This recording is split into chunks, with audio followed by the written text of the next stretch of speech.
નમસ્કાર દર્શક મિત્રો, મંતવ્ય ન્યૂઝમાં આપનું સ્વાગત છે। મેટ્રો એટ 10 સાથે હું છું હિનલ। સમાચારોની શરૂઆત કરીએ। સમાચાર મળી રહ્યા છે લોરેન્સ બિશ્નોઈ ગેંગના સાગરીતો સુરતમાંથી પકડાયા છે। તો સુરત ગ્રામ્ય પોલીસને મોટી સફળતા મળી છે। રોહિત ગોદારા માટે કામ કરતા બે સાગીરત ઝડપાયા છે। સફીક ને સરફરાઝ નામના બે સાગીરત પણ ઝડપાયા છે। અતિ ચર્ચાસ્પદ ગુનામાં સંડોવાયેલ 4 શકમંદ ઝડપાયા છે। તો સુરતથી સમાચાર મળી રહ્યા છે। લોરેન્સ બિશ્નોઈ રોહિત ગોદારા ગેંગ દ્વારા ખંડણીનો મામલો પ્રકાશમાં આવ્યો હતો। રાજસ્થાન રાજ્યમાં કુચામન સિટીમાં ખંડણી માંગી હતી। આજ મુદ્દે આપણી સાથે સંવાદદાતા નલિન ચૌધરી ફોનલાઈન પર જોડાઈ ગયા છે। જી નલિન, સુરત ગ્રામ્ય પોલીસને મોટી સફળતા મળી છે। લોરેન્સ બિશ્નોઈ ગેંગના સાગીરતો ઝડપાયા છે। શું છે વધુ વિગત? જી બિલકુલથી સુરતમાંથી જે લોરેન્સ બિશ્નોઈ ગેંગના 4 જેટલા શંકાસ્પદ જે ઈસમો છે તેમની ધરપકડ કરવામાં આવી છે। સુરતનું જે કામરેજ ટોલ નાકા નજીકથી આ ચારેય જે શકમંદ જે ઈસમો છે તેમને ઝડપી પાડવામાં આવ્યા છે। મહત્વની વાત છે કે જે રાજસ્થાનમાં ખંડણી માંગવા અંગે અતિ ચર્ચાસ્પદ ગુનામાં આજે ચારેય ઈસમો છે તે સંડોવાયેલા હતા। ત્યારે સુરત જિલ્લા એલસીબી સહિત જે એસઓજી અને પેરોલ ફરલો સ્ક્વોડની ટીમે આ ચારેય જે ઈસમો છે તેમને ઝડપી પાડ્યા છે। રાજસ્થાનમાં તેમના દ્વારા જે અલગ અલગ વેપારીઓ છે તેમના પાસેથી વોટ્સએપ દ્વારા ખંડણી માંગવામાં આવી હતી। ત્યારે હાલ તો તેમને ઝડપી પાડવામાં આવ્યા છે અને ફરિયાદ નોંધાતા જ આ જે ગેંગ છે ત્યાંથી ભાગીને ગુજરાત આવી હતી। ત્યારે સુરત ગ્રામ્ય એલસીબી એસઓજી અને પેરોલ ફરલોની સ્ક્વોડે તેમને ઝડપી પાડ્યા છે અને હાલ જે રાજસ્થાનની પોલીસ છે તેમનો કબજો સોંપવામાં આવ્યો છે। જી નલિન, સમગ્ર માહિતી બદલ આપનો આભાર। સફીક ને સરફરાઝ સે 4 ઝડપાયા છે। તો સફીક ને સરફરાઝ નામના બે સાગીરત ઝડપાયા છે।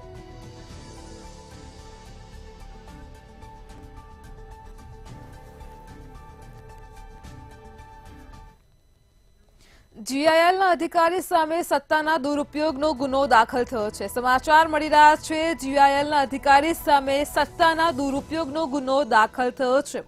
ગુજરાત ઇન્ફોમેટિક્સના ડેપ્યુટી ડાયરેક્ટર સામે એસીબીએ ગુનો નોંધ્યો છે। એકાઉન્ટ એક્ઝિક્યુટિવ રુચિ ભાવસાર સામે પણ ગુનો નોંધાયો છે। વર્ષ 2017-18માં સમીર મહેતા અને રુચિ ભાવસારે નાણાકીય ચીટિંગ કર્યું હતું। આરોપીઓએ 44 અલગ અલગ બેંક એકાઉન્ટમાં ટ્રાન્ઝેક્શન કર્યા હતા। જીઆઈએલના અધિકારી સામે સત્તાના દુરુપયોગનો ગુનો દાખલ થયો છે। સમાચાર મળી રહ્યા છે ગુજરાત ઇન્ફોમેટિક્સના ડેપ્યુટી ડાયરેક્ટર સામે એસીબીએ ગુનો નોંધ્યો છે। એકાઉન્ટ એક્ઝિક્યુટિવ રુચિ ભાવસાર સામે પણ ગુનો નોંધાયો છે। 2017-18માં સમીર મહેતા અને રુચિ ભાવસારે ચીટિંગ કરી હતી। નાણાકીય ચીટિંગનો મામલો પ્રકાશમાં આવ્યો હતો। બંને આરોપીઓએ 44 અલગ અલગ બેંક એકાઉન્ટમાં ટ્રાન્ઝેક્શન કર્યા હતા।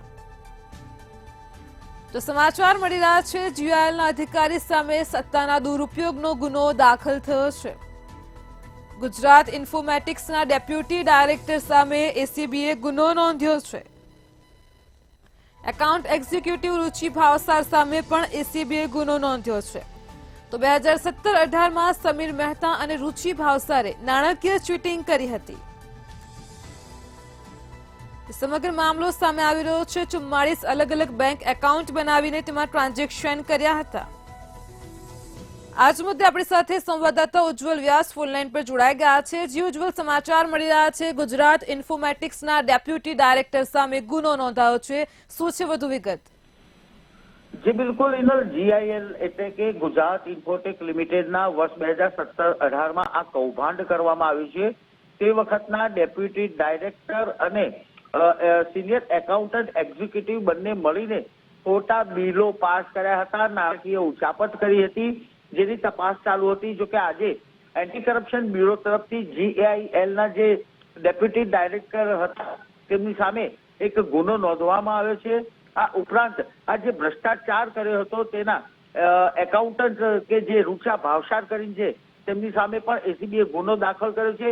ગુજરાત ઇન્ફોટેક લિમિટેડને વર્ષ 2017-18માં સમીર મહેતા જે તત્કાલીન ડેપ્યુટી ડાયરેક્ટર હતા અને રૂચા ભાવસાર કે જે પોતે જનરલ મેનેજર અને એકાઉન્ટ એક્ઝિક્યુટિવ ઓફિસર તરીકે ફરજ બજાવતા હતા, આ બંને અલગ અલગ રીતે નાણાકીય ઉચાપત કરી 44 જેટલા બેંક એકાઉન્ટમાં નાણાકીય ટ્રાન્ઝેક્શન કર્યા હોવાનું એસીબીની તપાસમાં બહાર આવ્યું છે, જેના પગલે અત્યારે હાલ તેમની સામે વધુ એક ગુનો નોંધવામાં આવ્યો છે.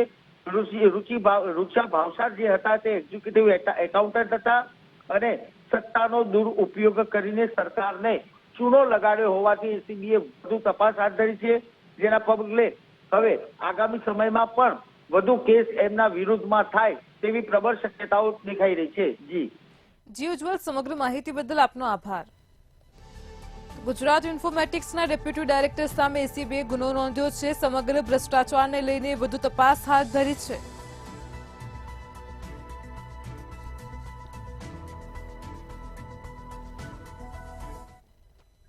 મહેસાણામાં કડીના થોડો રોડ ઉપરથી વિદેશી દારૂ ઝડપાયો છે. તો સમાચાર મળી રહ્યા છે મહેસાણાના કડીથી વિદેશી દારૂ ઝડપાયો હોવાની ઘટના પ્રકાશમાં આવી છે. મહેસાણાથી વિદેશી દારૂ ભરેલું ટેન્કર સાથે એક વ્યક્તિ પણ ઝડપાયો છે.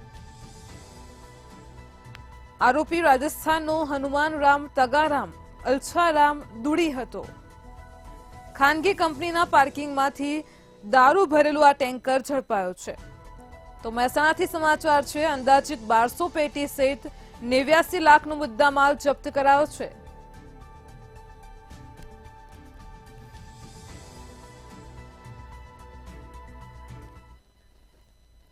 સુરતમાં બોગસ ડોક્ટર મુદ્દે રાજકારણ શરૂ થયું છે. રાજ્ય ગૃહમંત્રીના નિવેદન બાદ કોંગ્રેસ મેદાનમાં આવ્યું છે. કોંગ્રેસ દ્વારા પ્રેસ નોટ સાથે ફોટો જાહેર કરવામાં આવ્યા છે. ડોક્ટર રસેશ ગુજરાતી કોંગ્રેસ સાથે જોડાયેલા નથી. ડોક્ટર રસેશ ગુજરાતી અને ડોક્ટર બીકે રાવતના ફોટો ચેક કરો એવી કોંગ્રેસ દ્વારા માંગ કરાઈ છે. ભાજપના નેતાઓ સાથે બંને આરોપી ડોક્ટર દેખાય છે. કારણ કે રસેશ ગુજરાતી ક્યારે કોંગ્રેસના હતા જ નહીં. ડોક્ટર રવિન્દ્ર પાટીલ જે માજી મેયર સુરત મહાનગરપાલિકાના હતા ભારતીય જનતા પાર્ટીના, એ કોંગ્રેસમાં થોડા સમય માટે આવ્યા હતા. 2017માં એ લિંબાયત વિધાનસભાના કોંગ્રેસ પક્ષના ઉમેદવાર હતા. તે સમયે રસેશ ગુજરાતી એમની સાથે કોંગ્રેસમાં સક્રિય હતા. 2019માં પણ ડોક્ટર રવિન્દ્ર પાટીલે એમની ભલામણથી એમને કોંગ્રેસના ડોક્ટર સેલના કંઈક પ્રમુખ બનાવ્યા હતા. બાકી કોંગ્રેસના કોઈ પણ સક્રિય આગેવાનને પૂછો તો રસેશ ગુજરાતી ક્યારેય કોંગ્રેસ કાર્યાલય પર કે કોંગ્રેસનો ખેસ પહેર્યો નથી. સમગ્ર રાજ્યના તાલુકાઓમાં રવિ કૃષિ મહોત્સવનો પ્રારંભ થયો છે. ત્યારે કેશોદ ખાતે 2 દિવસીય રવિ કૃષિ મહોત્સવની શરૂઆત કરાઈ છે. આ કૃષિ મહોત્સવમાં ખેડૂતોએ પ્રાકૃતિક બાગાયતી પાકોની ખેતી વિશે પોતાનું વક્તવ્ય રજૂ કર્યું.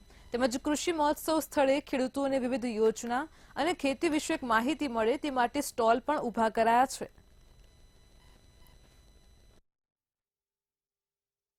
આજે કેશોદ તાલુકામાં રવિ કૃષિ મહોત્સવ છે, તે 2 દિવસનો પ્રોગ્રામ છે. તેમાં અમે આજે આવેલા. અમારે જુનાગઢ યુનિવર્સિટીમાંથી ડોક્ટર કાછૈયા સાહેબ આવેલા અમારા ગામડે.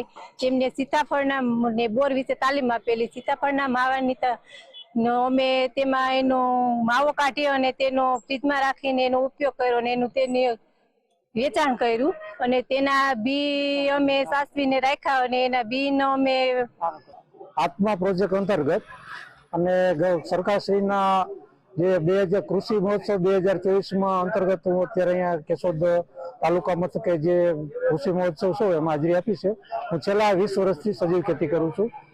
તો સજીવ ખેતીમાં જમીન અને પર્યાવરણને જે નુકસાન થતું હોય એટલે પ્રાકૃતિક ખેતી કરતા હોય. રવિ કૃષિ મહોત્સવ 2024 અંતર્ગત જુનાગઢ જિલ્લાના કેશોદ તાલુકા ખાતે આજે કૃષિ મહોત્સવનું આયોજન કર્યું છે. એમાં અમે કૃષિ તજજ્ઞ તરીકે આજે ખેડૂતોને બાગાયતી પાકોની અંદર તેમજ પ્રાકૃતિક ખેતી અને એના મૂલ્યવર્ધન વિશેનું જ્ઞાન આપવા માટે આજે કેશોદ આવેલા છે. રવિ કૃષિ મહોત્સવનું આયોજન છે. આપણે કેશોદ તાલુકામાં પણ આજે એક રવિ કૃષિ મહોત્સવનું આયોજન કરેલું છે, જેમાં 2 દિવસનો કાર્યક્રમ છે. જેમાં પ્રથમ દિવસે પ્રાકૃતિક ખેતી, સસ્ટેનેબલ એગ્રીકલ્ચર, મિક્સ ફાર્મિંગ, પછી વિવિધ મિલેટ પાકની ખેતી પદ્ધતિ વિશે કૃષિ પરિસંવાદ યોજાય છે. અને ત્યારબાદ ખાસ કરીને બપોરે પછી ના પ્રાકૃતિક ફાર્મ જે છે એની મુલાકાત ગોઠવવામાં આવેલી છે. કેવદરા ગામે આપણે મુલાકાત રાખેલી છે. આમાં વધુમાં વધુ ખેડૂતો સમગ્ર દેશમાં 6 ડિસેમ્બરને હોમગાર્ડ્સ ડે તથા તો સિવિલ ડિફેન્સ ડે તરીકે ઉજવવામાં આવે છે. જામનગરમાં પણ હોમગાર્ડ્સ દ્વારા હોમગાર્ડ્સ ડે દિનની ઉજવણી નિમિત્તે ગત સપ્તાહમાં જિલ્લાના અલિયાબાડા, ગોબજામ, જોધપુર, જામવંથલી, દ્રાફા, ધ્રોલ, કાલાવડ, જોડિયા વગેરે ગામડાઓમાં સ્થાનિક યુનિટ દ્વારા રક્તદાન કેમ્પ, સ્વચ્છતા અભિયાન, મશાલ રેલી સહિતના સેવા પ્રકલ્પો સંપન્ન થયા હતા. આ હોમગાર્ડ ડેની ઉજવણીમાં આ જામનગર જિલ્લા ખાતે જામનગરના મહાનુભાવો, સંગઠન, પદાધિકારીઓ તથા અધિકારીઓને આમંત્રિત કરવામાં આવેલ હતા. તેમજ અમારા નિવૃત્ત અધિકારીઓને પણ આ તકે આમંત્રિત કરેલ હતા. આ તમામે અમારા કાર્યક્રમમાં ઉપસ્થિત રહી અમારા હોમગાર્ડ સભ્યોનું જે હોસલા અફજાઈ કરેલ છે એમના માટે હું સૌનો આભાર વ્યક્ત. કચ્છના માંડવીના બાડા ગામે જીએચસીએલ કંપનીનો વિરોધ કરવામાં આવ્યો છે. સ્થાનિક લોકોએ જીએચસીએલ કંપની નનામી કાઢી ગામમાં ફેરવી હતી. તેમજ કંપનીનું બેસણું યોજીને શ્રદ્ધાંજલિ પણ આપી હતી. સરકારે 1340 એકર જમીન જીએચસીએલ કંપનીને ફાળવી છે, જેને લઈને આસપાસના 20 ગામના લોકો કંપનીનો વિરોધ કરી રહ્યા છે.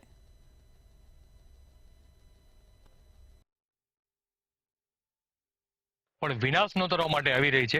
વિનાશનો એક એવો રાક્ષસ છે જે અમારી ખેતી, અમારું પશુપાલન, અમારું મત્સ્ય ઉદ્યોગ, અમારું મધનો ઉદ્યોગ, આ તમામ વસ્તુઓને ભરખી જનાર રાક્ષસ છે. જેના ભાગરૂપે આજે અમે લોકોએ બાડા ગામમાં એક રેલીનું, સ્થાનિક રેલીનું આયોજન કર્યું છે, જેમાં બાડા, પાંચોટિયા, ભાડા, જનકપુર વગેરે ગામો સાથે જોડાઈ અને અમે જે આ વિનાશનો રાક્ષસ અમારી પ્રકૃતિ, અમારી ખેતી, અમારું પશુપાલન જેનો ભરડો લેવા આવી રહ્યું છે તેને રેલી કાઢી અને તેનું પૂતળા દહન અને એની નનામી કાઢી અને અમે એને જાકારો આપશું.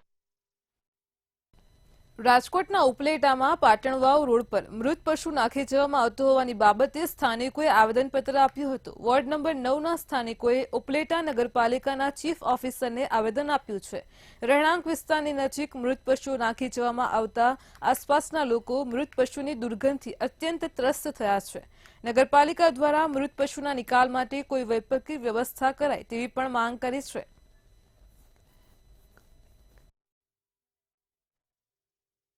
અને અમારા વિસ્તારમાં ઉપલેટા શહેરના તમામ મરેલા ઢોરો ફેંકવામાં આવે છે ને તેના કારણે ખૂબ જ ગંદકી તથા દુર્ગંધ ફેલાઈ રહી છે ને લોકોમાં રોગચાળો ફેલાઈ રહ્યો છે. તે બાબતે અમે રજૂઆત કરવા આવેલા હતા ચીફ ઓફિસરને. 4 વાગ્યાનો અમને ટાઈમ આપેલો હતો. 4 વાગે ચીફ ઓફિસર વયા ગયા હતા. અમે બધાએ રજૂઆત કરેલી. અનેક વખત રજૂઆતો કરવા છતાં આજ દિન સુધી કોઈ કાર્યવાહી થઈ નથી. તૈયાર નથી, પણ હવે અમે બધા પાછા આવ્યા છીએ આવતા વર્ષે. પણ અમારા નાના નાના છોકરા કે મોટી ઉંમરના એ ગંદકીથી બધા બીમાર થાય છે. અને હવે અમે ફરિયાદ કરેલી હતી, કેટલાને રોકેલ પણ છે. અહીંયાથી રોજ જાય છે, અમારા ઘર પાસેથી નીકળે છે. એ લોકોને અમે રોકેલ છે પણ કોઈ રોકાતું નથી અને આ લોકો પણ કાંઈ અમારી મદદ કરતા નથી. એ બાને અમે આવ્યા છે. તકલીફ એ છે કે મરેલા ઢોર જેટલા ઉપલેટામાં મળે છે કે આજુબાજુના ગામડામાં મળે છે, અમારા ઘર પાસે નાખી જાય છે. અને અમે ફરિયાદ કરી છીએ અને બહુ જ વાસ આવે છે, ગંદકી આવે છે. એના હિસાબે અમારા નાના નાના છોકરા બહુ જ બીમાર થાય છે. અમદાવાદમાં ખાડિયા પોલીસ સ્ટેશનમાં ફરજ બજાવતા મહિલા પોલીસ કર્મચારી ગુરુવાર બપોરના સમયે ઘરેથી નીકળીને રિવરફ્રન્ટ થઈને બંદોબસ્તમાં જઈ રહ્યા હતા. તે દરમિયાન રિવરફ્રન્ટ પાર્ક પાસે કોઈ અજાણ્યા વાહન ચાલકે તેમને ટક્કર મારી હતી, જેમાં ગંભીર રીતે ઇજાગ્રસ્ત પોલીસ કર્મીનું સારવાર દરમિયાન મોત નીપજ્યું છે. ઘટનાની ગંભીરતાને ધ્યાનમાં રાખીને અમદાવાદ ક્રાઇમ બ્રાન્ચ સહિતનો કાફલો આરોપીને પકડવા માટે કામે લાગ્યો છે. જોકે આરોપીને પકડવામાં પોલીસને કેટલા સમયમાં સફળતા મળે છે તે જોવું રહ્યું.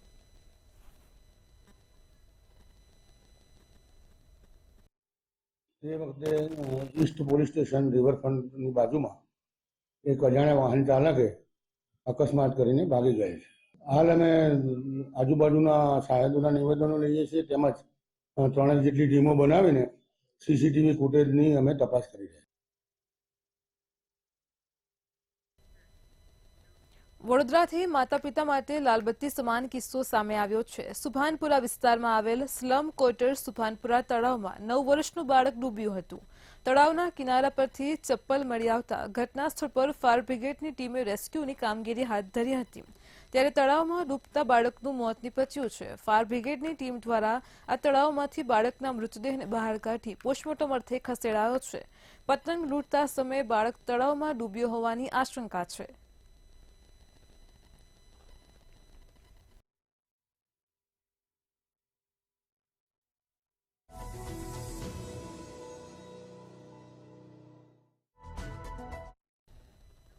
વડોદરાના સાવલીમાં ડમ્પરે નિવૃત્ત પોલીસ કોન્સ્ટેબલને ટક્કર મારતા મોત નીપજ્યું છે, જેમાં નિવૃત્ત પોલીસ કોન્સ્ટેબલ સિમેન્ટના ટેન્કરે ટક્કર મારતા ટેન્કરનું ટાયર મહિલા પર ફરી વળ્યું હતું. આ ઘટના બનતા ટેન્કર ચાલક ટેન્કર મૂકીને ફરાર થયો છે. પોલીસે મોતનો ગુનો નોંધી કાયદેસરની કાર્યવાહી હાથ ધરી છે.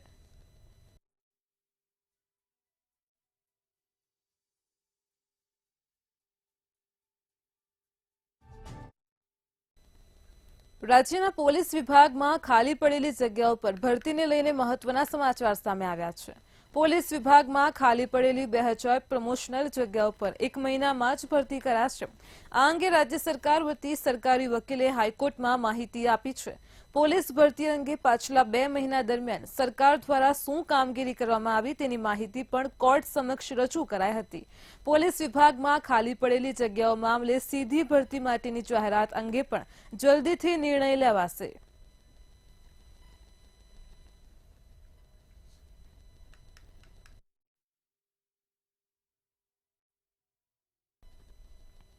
અમદાવાદની વીએસ હોસ્પિટલની હાલત દયનીય બની હોવાનું સામે આવ્યું છે. સાબરમતી રિવરફ્રન્ટ હાઉસ ખાતે મેટની કમિટી મળી હતી, જેમાં વિપક્ષના નેતા દ્વારા મેટના સભ્યો એટલે કે standing committee chairman, hospital committee chairman સહિત અન્યને ફૂલ તેમજ ગ્રીટિંગ આપીને વીએસ હોસ્પિટલનું જલ્દી રિનોવેશન કરવામાં આવે તેવી માંગ કરી છે. એએમસી દ્વારા દર વર્ષે વીએસ હોસ્પિટલનું બજેટ ફાળવવામાં આવે છે, પરંતુ આ બજેટના નાણાં વીએસ હોસ્પિટલના મકાનના સમારકામ માટે ખર્ચવામાં આવતા નથી તેવા પણ વિપક્ષ નેતા દ્વારા આક્ષેપ કરાયા છે. भारतीय जनता पार्टी ने बजट सेशन के दरमियान इस 261 करोड़ को वीएस अस्पताल के रिनोवेशन के लिए और वीएस अस्पताल को चलाने के लिए रखे थे, लेकिन सबसे बड़ी बात तो ये है कि पिछले 4 वर्ष में 782 करोड़ रुपए का खर्च भारतीय जनता पार्टी करने का दावा करती हो, लेकिन आप वहां पर जाके देखोगे तो कामगिरी शून्य है. વીએસ अस्पताल का कोई डेवलपमेंट नहीं हुआ. આજે મેટની બેઠક મળી હતી, તેની અંદર અનેક મુદ્દાઓની ચર્ચા કરવામાં આવી છે. શારદાબેન હોસ્પિટલ 1960ની અંદર નિર્માણ પામી હતી. આજે અશોક મિલના કોમ્પાઉન્ડમાં 6-8 મહિનાની અંદર શારદાબેન હોસ્પિટલ એક નવીન રૂપ સાથે એસસીપીની જેમ તૈયાર થઈ જશે. વિપક્ષ દ્વારા અલગ ખોટા આક્ષેપો કરવામાં આવે છે. જે રીતે અમદાવાદ મહાનગરનું ડેવલપમેન્ટ થઈ રહ્યું છે એ રીતે લગભગ 12 જેટલા સીએચસી સેન્ટરો ચાલે છે, જેની અંદર 30 બેડની આપણે વાત કરીએ કે ઇન્ડોર પેશન્ટ રહી શકે છે. અમદાવાદના બોપલ આંબલી રોડ પર થયેલા અકસ્માતને મામલે રિપલ પંચાલનું લાયસન્સ કાયમી ધોરણે રદ કરાયો છે. પોલીસની દરખાસ્ત બાદ આરટીઓ દ્વારા રિપલનું ડ્રાઇવિંગ લાયસન્સ કાયમી ધોરણે રદ કરાયું છે, જેમાં આરટીઓએ નોટિસ મોકલ્યાના 1 સપ્તાહ બાદ નિર્ણય લીધો છે. અકસ્માતની ઘટનાને ગંભીરતાપૂર્વક લેતા આ કાર્યવાહી કરાઈ છે. હા, જ્યાં અકસ્માત થયો તો એ પોલીસ સ્ટેશન વિસ્તારમાંથી અમને દરખાસ્ત મળી હતી અને દરખાસ્ત એના લાયસન્સ સસ્પેન્ડ કરવા બાબતની હતી. અગાઉ પણ એના વિરુદ્ધ 2 કે 3 ગુનાઓ નોંધાયેલા છે, એના વિગતો સહિત હતી અને એમવી એક્ટનું જે પ્રોવિઝન છે સેક્શન 19, એ સેક્શન 19 હેઠળ એનું લાયસન્સ અમે રિવોક કર્યું છે. મતલબ કે એને હવે ગાડી ચલાવી નહીં શકે ભવિષ્યમાં અને એ બાબતે એને અપીલ રાહે આગળ દાદ મેળવવી પડશે. હા, અગાઉ અમારી પાસે પોલીસ ડિપાર્ટમેન્ટ તરફથી 3000 જેટલા લાયસન્સ સસ્પેન્ડ કરવા માટેની દરખાસ્ત આવી છે. એની અંદર ઓક્ટોબરથી અમે કાર્યવાહી શરૂ કરી હતી અને એમાંથી 1350 એવા લાયસન્સ છે કે જે GJ01માં રજીસ્ટર્ડ થયેલા છે અને આમાંથી અમે 850 લાયસન્સ જે 3 મહિના માટે અમે સસ્પેન્ડ કર્યા છે. અને એ આ તમામ ગુના હેલ્મેટ બાબતના છે કે જેની અંદર હેલ્મેટ 3 વખત કોન્સ્ટન્ટલી પકડાયા હોય અને એને દંડ થયો હોય એવા વ્યક્તિઓના લાયસન્સ 3 મહિના માટે સસ્પેન્ડ કર્યા છે. ગુજરાત હાઈકોર્ટની ઝાટકણી બાદ રાજ્ય સરકારે રાજ્યના તમામ સરકારી કર્મચારી માટે હેલ્મેટ ફરજિયાત પહેરવાનો પરિપત્ર બહાર પાડ્યો છે. ગાંધીનગર સચિવાલયના તમામ વિભાગના કર્મીઓ માટે હેલ્મેટ ફરજિયાત કરવામાં આવ્યું છે. ત્યારે હવે આજથી અમદાવાદ સિવિલ હોસ્પિટલમાં પણ ચુસ્તપણે હેલ્મેટના નિયમનું પાલન કરાશે. કોઈ કર્મચારી કે મુલાકાતી હેલ્મેટ વગર ટુ વ્હીલર પર આવશે તો કચેરીમાં પ્રવેશ નહીં મળે તેવો પરિપત્ર પણ જાહેર કરવામાં આવ્યો છે. સરકારી સંસ્થાઓને પણ લાગુ પડતો હોવાથી સિવિલ હોસ્પિટલ દ્વારા એવો સર્ક્યુલર કરવામાં આવ્યો અમારા કર્મચારી વ્યક્તિ માટે કે હોસ્પિટલ કેમ્પસની અંદર, એટલે કે તમે જ્યારે કેમ્પસમાં એન્ટર થાઓ તો તમે અને તમારી પાછળ જો કોઈ વ્યક્તિ બેઠું હોય તો બંને હેલ્મેટ પહેરવો. જે સર્ક્યુલર દરેક વ્યક્તિ માટે કરવામાં આવે છે એ જ સર્ક્યુલર સરકારી કર્મચારીઓ માટે ખાસ કરીને, કેમ કે આ હોસ્પિટલ પ્રિમાઇસીસ છે એટલે એની અંદર આવતા અમારા કર્મચારીઓ જે છે એના માટેનો આ સર્ક્યુલર છે કે ભાઈ હેલ્મેટ પહેરીને તમારે આવવું અને તમે હેલ્મેટ પહેરીને નહીં આવો તો તમને પ્રવેશ આપવામાં નહીં આવે એવો સર્ક્યુલર કરવામાં આવે છે. 6 ડિસેમ્બરને હોમગાર્ડ સ્થાપના દિવસ નિમિત્તે અમદાવાદ ગ્રામ્યના ચાંગોદર, બોપલ, સાણંદ તથા સાણંદ જીઆઈડીસી હોમગાર્ડ જવાનો દ્વારા બાઇક રેલીનું આયોજન કરવામાં આવ્યું હતું, જેમાં અમદાવાદ ગ્રામ્યના જિલ્લા commander Vipulbhai Dave, Changodar officer commanding Afrozbhai Memon, Sanand officer commanding Pankajbhai Chunara તથા સાણંદ જીઆઈડીસીના ઓફિસર કમાન્ડિંગ શૈલેષભાઈ સોલંકીની ખાસ ઉપસ્થિતિમાં આશરે 130 જેટલા હોમગાર્ડ જવાનો દ્વારા હર્ષભેર ઉજવણી કરાઈ હતી.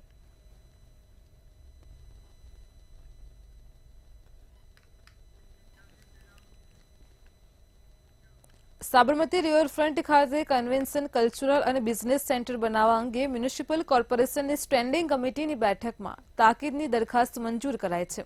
અમદાવાદને આંતરરાષ્ટ્રીય કક્ષાનું કન્વેન્શન સેન્ટર મળે એ માટે તૈયાર કરવામાં આવેલા ડિટેલ પ્રોજેક્ટ રિપોર્ટ મુજબ ઇવેન્ટ સેન્ટર, ટાગોર હોલ તથા મ્યુઝિયમ જ્યાં આવેલા છે તે વિસ્તારમાં કન્વેન્શન સેન્ટર બનાવવાથી શહેરને આગવી ઓળખ મળવાની સાથે અનેક સુવિધાઓ પણ ઉપલબ્ધ થશે. કન્વેન્શન, કલ્ચર તથા બિઝનેસ સેન્ટર ત્યાં આગળ નિર્માણ પામશે. લગભગ 800 કરોડના ખર્ચે અમદાવાદ મહાનગરપાલિકા દ્વારા તેનું નિર્માણ થશે. એની જે ગ્રાન્ટ છે લગભગ 500 કરોડ રૂપિયા જેટલું રાજ્ય સરકાર કોર્પોરેશનને મદદ કરશે. અને આ રીતે જો વાત કરવામાં આવે, આપણે વાત કરીએ કે કન્વેન્શન કલ્ચર સેન્ટરની અંદર તો અહીંયા આગળ એક્ઝિબિશન હોલ બનાવવામાં આવશે. તેની અંદર 4000 ચોરસ મીટરનો એક્ઝિબિશન હોલ, કન્વેન્શન હોલ હોય, મીટિંગ રૂમ હોય, પરફોર્મિંગ આર્ટ થિયેટર, જે આપણે વાત કરીએ કે કલાકારો છે એમને પોતાનું પરફોર્મ કરી શકે એ માટે આર્ટ થિયેટર, 1500 વ્યક્તિ બેસી શકે અને આપણે વાત કરીએ કે પ્રોગ્રામ માણી શકે એ માટેનો આર્ટ થિયેટર બનાવવામાં આવશે. અમદાવાદના બગોદરા ખાતે ડોક્ટર બાબાસાહેબ આંબેડકરની પુણ્યતિથિ ઉજવવામાં આવી હતી. 6 ડિસેમ્બર ડોક્ટર બાબાસાહેબ આંબેડકર પુણ્યતિથિ નિમિત્તે બગોદરા ગામે પોલીસ સ્ટેશન, બેંક, સ્કૂલો તથા આરોગ્ય કેન્દ્ર સહિત 14 જગ્યાએ બાબાસાહેબ આંબેડકરની પ્રતિમા મૂકવામાં આવી છે, જેમાં પ્રતિમાને ફૂલહાર, પુષ્પ અર્પણ કરી બગોદરા ગામમાં રેલી પણ યોજાઈ હતી. તો ગુજરાત પ્રદેશ અધ્યક્ષ ભીમ આર્મી દેવેન્દ્રભાઈ મકવાણા આ કાર્યક્રમની આગેવાનીમાં ખાસ ઉજવણી કરાઈ હતી અને મોટી સંખ્યામાં લોકો ઉપસ્થિત પણ રહ્યા હતા.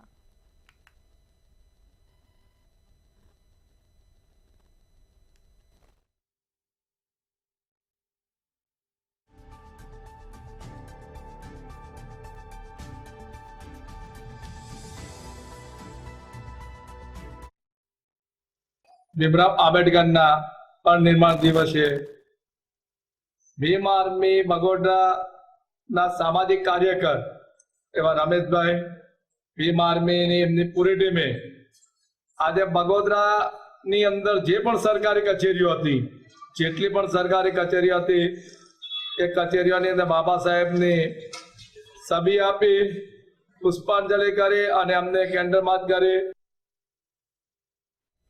અમદાવાદમાં ગત 21 નવેમ્બરથી પોલીસ દ્વારા કોમ્બિંગ શરૂ કરવામાં આવ્યું છે, જેમાં ટ્રાફિકના નિયમોનું ભંગ કરતા લોકો સામે કાયદેસરની કાર્યવાહી હાથ ધરાય છે. 21 નવેમ્બરથી 4 ડિસેમ્બર સુધી અમદાવાદીઓએ લગભગ 1 કરોડ રૂપિયાનો દંડ આરટીઓ કચેરી ખાતે ભર્યો છે. અત્યાર સુધીમાં વાહન માલિકોએ આરટીઓ કચેરી ખાતે કુલ 99,14,000 રૂપિયા દંડની ચૂકવણી કરી છે. કોમ્બિંગમાં કુલ વાહનોના 80% વાહનો ટુ વ્હીલરના હતા. આ સિવાય અન્ય ફોર વ્હીલર સહિતના વાહનોની પણ સંખ્યા ઓછી છે. તો ડિટેન કરેલા વાહનો છોડાવવા માટે આરટીઓ કચેરી ખાતે લાંબી લાઈનો લાગી રહી છે. લોકોનો એવો પણ આક્ષેપ છે કે પોલીસ ટાર્ગેટ પૂરો કરવા ગરીબ લોકોના વાહન ડિટેન કરે છે.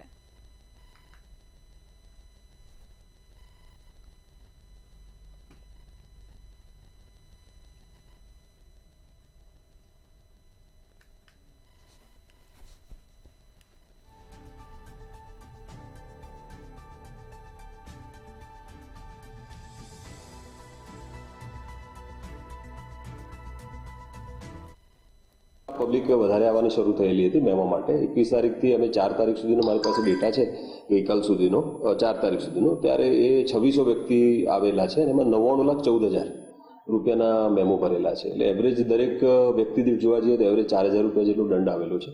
આની અંદર અમુક કિસ્સા એવા પણ છે કે જે લોકોએ કાગળિયા પૂરતા રજૂ કરી દીધા છે અને એ લોકોને બીજો કોઈ ઓફેન્સ નથી, એવા કિસ્સાની અંદર અમે 0 રસીદ પણ આપેલી છે.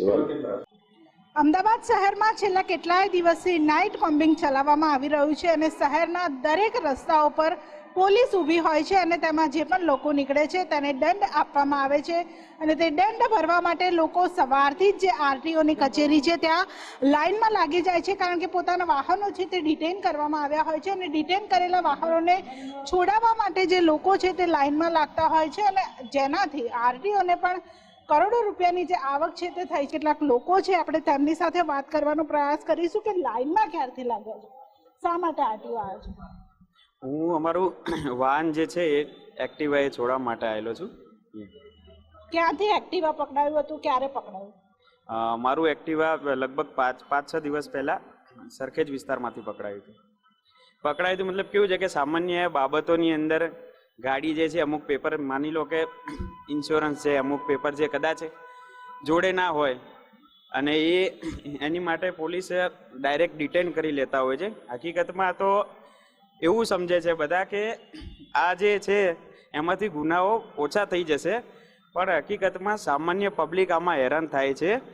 ખરેખરમાં જે ગુનેગારો છે, ગુના કરવાવાળા છે, એ લોકો ખબર છે કે પ્રોસેસથી છૂટી જતા હોય છે. તમે કેટલા ટાઈમથી ઊભા છો, મુશ્કેલી પડે છે? ભલે છે ને, 2.5 કલાકથી ઊભું. ટોકન વાળા આવ્યા જ નથી. ટોકન લો પછી આગળ, ટોકનથી ત્યાં રહ્યા અને હું તો ગાડીને ધક્કો મારીને લઈ જતો. મારી જોડે લાયસન્સ છે, જે ગાડીને ધક્કો મારે ને એ ધક્કા મારતી ગાડીને ટોઈંગ કરી છે, એના લાયસન્સ નહીં, આગળ બેઠેલો. તો બસ પોલીસનો કોણ બોલે? બોલે જેટલું બોલશો એટલું અમારી પેન ચાલશે. બસ ઠીક છે સાહેબ, તમારો રાજ છે, જીઓ. કેટલા રૂપિયાનો મેમો?